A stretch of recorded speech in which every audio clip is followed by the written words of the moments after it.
Hello everyone, and welcome to another video for Fur and Fowl Silkies. Just a short one today. This is our new rescue pet, Garry. He's a little lovebird.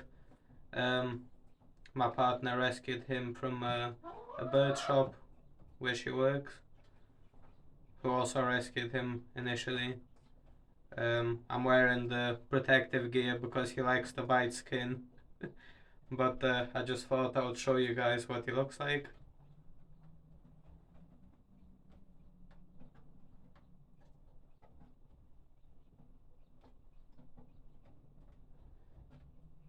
He's not used to people that much. Well, to us yet. He did have an owner, which he was friendly with, but we're just in the middle of trying to get him used to being friendly to people again. But yeah, he's a beautiful color, very friendly as well. There, not all the time, just sometimes.